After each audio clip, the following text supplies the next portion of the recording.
You don't rise to the level of your goals, you fall to the level of your systems. And the truth is, most people don't lack motivation, they lack consistency. We live in a world that praises intensity but forgets the quiet, repeated acts that build greatness. We love stories of people doing the impossible. But we rarely talk about the daily disciplines, the boring routines, the uncomfortable sacrifices, the secrets that make it possible. So let's talk about what really keeps you consistent, no matter what. Not the hacks, not the hustle, the truth. Most people think they need more motivation to stay consistent. They wait for the right time, the right energy, or the perfect mindset to begin. But motivation is unreliable. It comes and goes like the weather. What truly keeps people consistent, especially when things get hard, is purpose. Purpose drives persistence in a way that motivation never can. When you know why you're doing something, it becomes easier to keep going even when the excitement fades.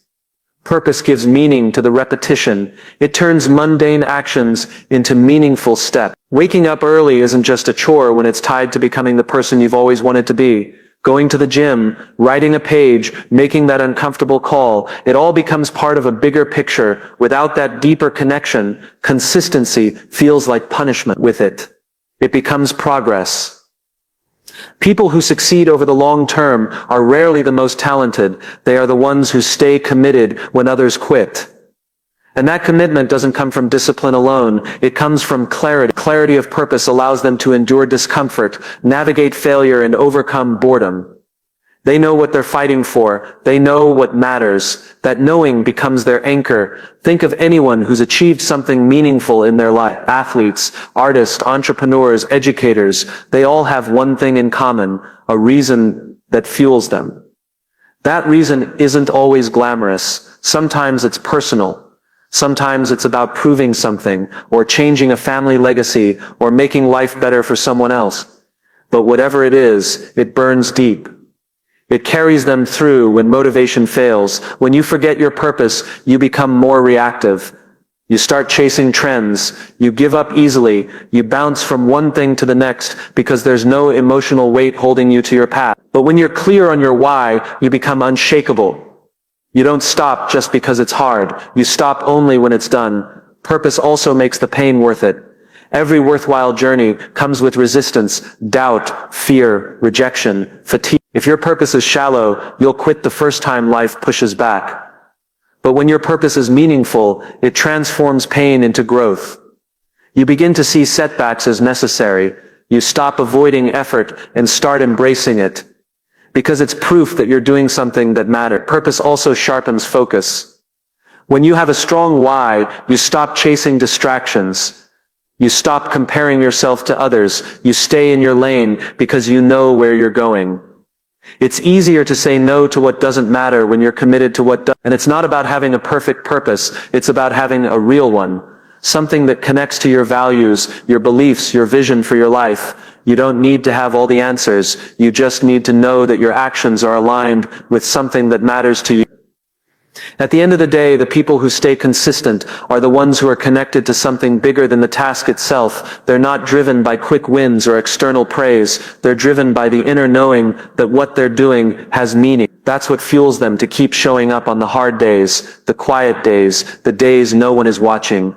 Because when you have purpose, persistence stops being a struggle. It becomes your natural response. Goals are important. They give us direction, something to aim for. But goals alone don't create results.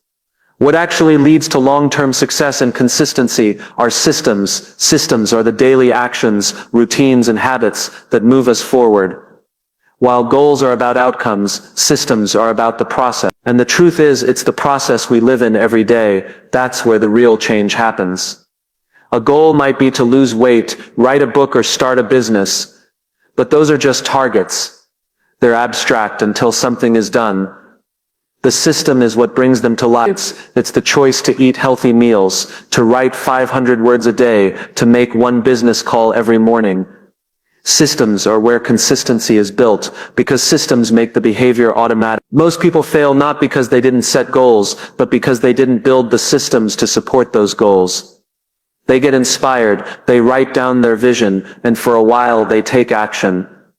But without a structure, the excitement fades. They fall back into old pattern. This isn't a discipline problem, it's a design problem. The system wasn't strong enough to carry them when motivation ran out.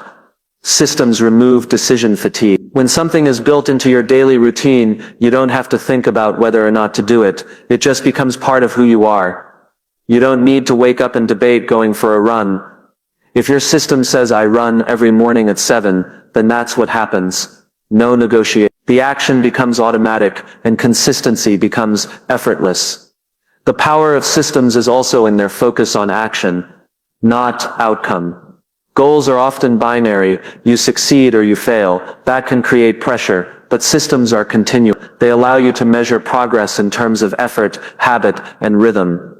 You can't control how fast you lose weight or how many people buy your book, but you can control your system, how often you show up, how consistently you create, how committed you are to the work. Another problem with focusing too much on goals is that once the goal is achieved, people often stop, they hit their target and lose momentum because they were chasing an endpoint, not building a way of life. Systems prevent that.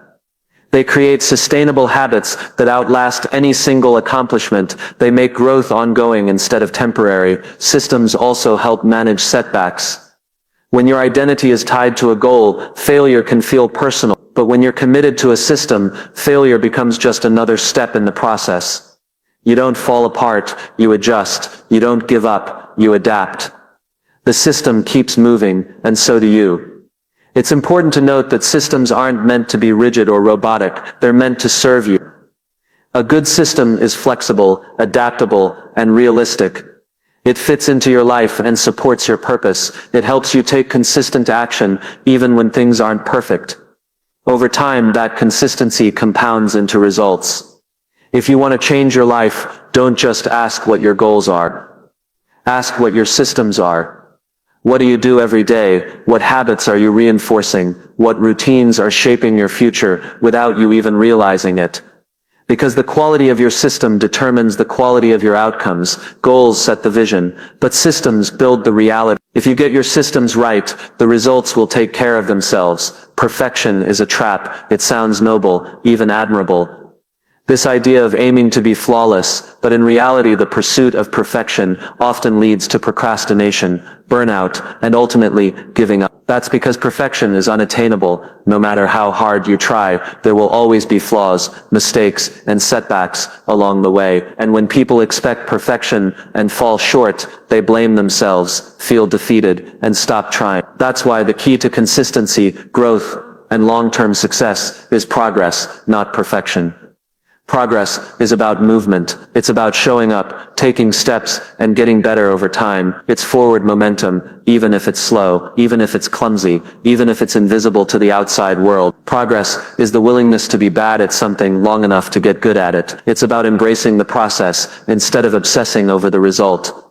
Most people quit because they're holding themselves to impossible standards. They believe if they can't do it perfectly, they shouldn't do it at all. So they miss one workout and decide the week is ruined. They eat one unhealthy meal and throw out the entire diet. They stumble once and convince themselves they failed completely. That mindset kills consistency. Because consistency isn't about doing everything right. It's about doing something right often enough to make a difference. When you shift your focus to progress, everything changes. You stop needing every day to be a win. You just need it to be a step. You stop judging yourself so harshly for the days when you don't feel 100%, and you learn to appreciate the effort it takes to keep going, even when it's hard. Progress is built in small, often unnoticed moments. It's not dramatic, it's not always exciting, but it's real, and it adds up. Progress also teaches you patience. When you're not obsessed with instant results, you give yourself time to grow. You learn to trust the compounding power of small actions done repeatedly. One workout doesn't make you fit. One journal entry doesn't make you wise. One deep conversation doesn't fix a relationship. But if you do it over and over again, it builds something strong, something lasting, something real. Another gift of focusing on progress is freedom. Perfection keeps you stuck. You become afraid to start, afraid to be seen, trying, afraid of making mistakes. But progress frees you to act. It gives you permission to be a beginner, to be imperfect, to experiment. When the goal is growth, every experience has value, even the ones that feel like failure. We need to normalize imperfection. We need to stop holding ourselves to imaginary standards set by social media, by highlight reels, by unrealistic expectations. Real growth is messy. Real success includes setbacks. And real progress includes days when all you can do is just not quit. The most consistent people in the world are not the ones who get everything right. They're the ones who are kind to themselves when things go wrong. They don't stop because of one bad day. They don't let guilt or shame dictate their next move. They simply take the next step and then the next one. Progress builds momentum. Perfection builds pressure. One makes you resilient. The other makes you rigid. One keeps you moving. The other keeps you stuck. So let go of the need to be perfect. Start valuing the small wins. Start celebrating the effort. Start honoring the journey. Because every time you choose progress over perfection, you're building something stronger than results. You're building character, discipline, and belief in yourself. And that's what real success is made of. Success isn't just about willpower or discipline. It's about design. If you want to stay consistent and achieve meaningful results, you need to build an environment that makes success easier and failure harder. Most people try to change their behavior without changing the conditions that shape that behavior. They rely on motivation while staying in environments that drain them. But environment always wins. It influences your choices, your focus, your energy, often without you realizing it. Your environment includes everything around you, the people you interact with, the space you work or live in, the habits of your friends, the distractions you allow, and the tools you have access to. Every part of that environment either supports your goals or sabotages them. If you're trying to stay focused but you're surrounded by noise and clutter, your environment is working against you. If you're trying to eat healthier but your kitchen is full of junk food, your environment is encouraging failure. And if your friends dismiss your goals or distract you from growth, your environment is silently pulling you away from your purpose. One of the most powerful ways to build consistency is to design your environment to make the right actions frictionless. If you want to work out, lay your clothes out the night before. If you want to write, keep your workspace clean and open your document first thing in the morning. If you want to read more, leave a book on your pillow instead of your phone. When you make the good choice the easy choice, consistency becomes much more natural. It also helps to make the wrong actions harder to do. Put your phone in another room while you work. Unfollow accounts that distract or discourage you. Block websites that pull you into hours of scrolling. If you reduce access to your biggest temptations, you don't need to constantly fight them. You simply remove the trigger. Environment also includes your social circle. The people around you influence your mindset, your habits, and even your standards. If you surround yourself with people who are ambitious, focused, and encouraging, you're more likely to rise to that level. But if you spend time with people who complain, give up easily, or mock self-improvement, you'll start to absorb that energy,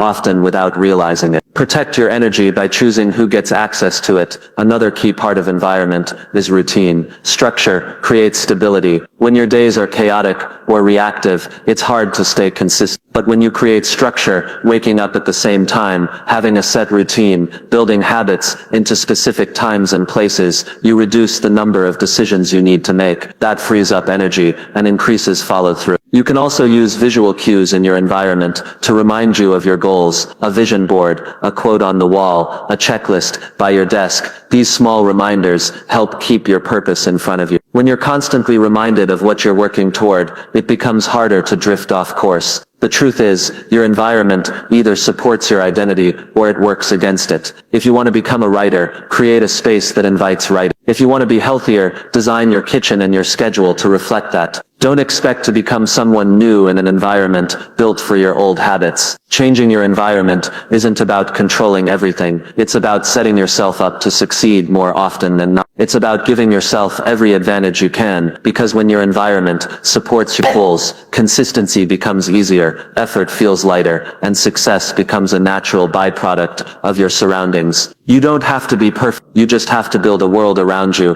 that helps you keep moving in the right direction. Every day, most people approach change by focusing on what they want to achieve. They set goals like, I want to lose 10 pounds, or I want to write a book, or I want to get promoted. But real lasting transformation doesn't happen when we chase outcomes. It happens when we shift our identity. Identity-based habits are built from the inside out. Instead of asking, what do I want to accomplish? You ask, who do I want to become? This shift changes everything. When your actions are tied to your identity, consistency becomes natural. You're no longer forcing yourself to act a certain way. You're simply living in alignment with who you believe you are. If you believe you're a healthy person, going for a run isn't a chore. It's something you do because it's part of who you are. If you believe you're a writer, writing daily isn't a struggle. It's a reflection of your identity. The strongest habits aren't built on discipline alone. They're built on identity. That's why most resolutions fail. People try to change behavior without changing belief. They focus on what they want to do instead of who they want to be. But if your self-image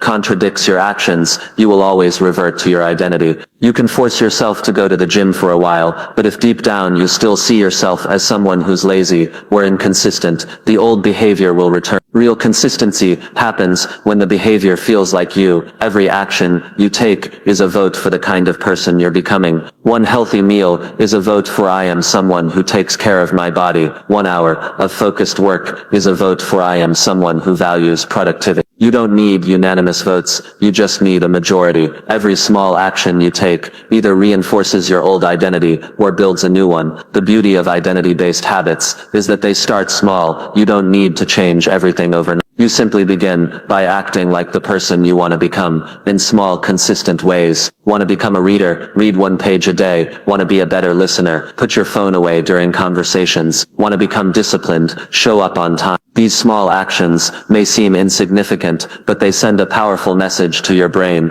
This is who I am now. And as your identity begins to shift, your actions naturally follow. You stop needing external motivation because your behavior is being driven internally. It no longer feels like work to do the right thing. It feels like integrity. You're no longer chasing a goal. You're becoming someone new. It's also important to let go of old identities that no longer serve you. Many people stay stuck because they continue to tell themselves old stories. I'm bad with money. I'm not a morning person. I've never been disciplined. But these are not facts. They are choices, repeated over time, that became beliefs. And any belief can be rewritten with action. You don't need to wait until you feel different. You just need to act like the person you want to be and let the feelings catch up. Identity-based habits create consistency, not through pressure, but through alignment. When your actions reflect your beliefs about who you are, you feel empowered, not exhausted. You feel congruent, not conflicted. That alignment is where real strength lives. So instead of asking,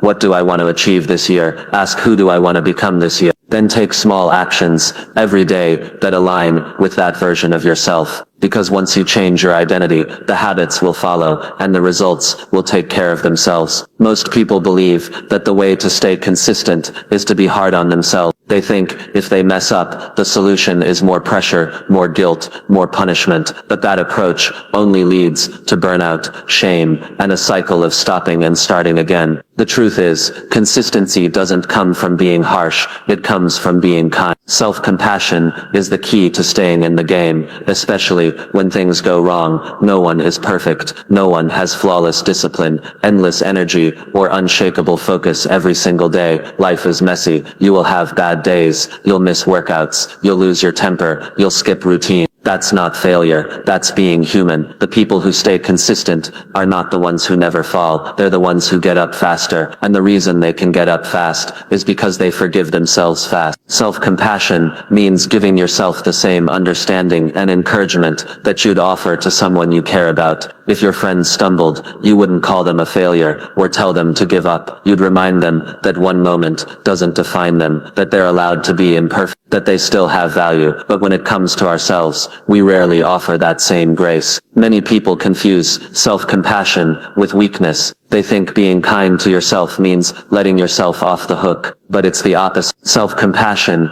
isn't an excuse to stay the same. It's the fuel to keep growing. When you treat yourself with understanding instead of judgment, you create an inner environment where change is possible. You don't waste energy beating yourself up. You use that energy to move forward. Shame paralyzes. It says you failed, so you're not good enough. But compassion empowers. It says you slipped, but you're still worthy, and you can try again. That difference matters, because the moment you believe you are broken, you stop trying to build. But if you believe you are still capable, even in your messiest moment, you'll find the strength to keep going. Consistency doesn't mean perfection. It means returning to the path again and again, no matter how many times you stray. Self-compassion is what makes that return possible. It gives you the emotional safety to start over without dragging the weight of shame with you. It allows you to reset with clarity, not guilt. It also helps you learn from your setbacks. When you're too busy criticizing yourself, you miss the lesson. But when you approach failure with curiosity instead of blame, you begin to see patterns, triggers, and opportunities for growth. Self-compassion creates space for honest reflection without fear. Building a new habit or identity takes time. It's not a straight line. It's a loop of trying, failing, adjusting, and trying again. That loop requires patience. It requires understanding. It requires the inner voice that says keep going, you're doing your best, instead of you'll never get it right. That voice is self-compassion. And perhaps the most important reason self-compassion is key, it builds resilience. When you trust yourself to be kind, no matter what happens, you're more willing to take risks. You stop fearing mistakes. You become more courageous. Because you know even if you fall, you won't abandon yourself. So when the day doesn't go as planned, when the habit breaks, when the progress slows, pause, take a breath. Remind yourself, you're still on the path. One moment doesn't erase all your effort. You can begin again. Progress is built not just by the actions you take, but by the relationship you have with yourself along the way. Make that relationship kind, compassionate, and forgiving. That's how consistency becomes sustainable. That's how change becomes real.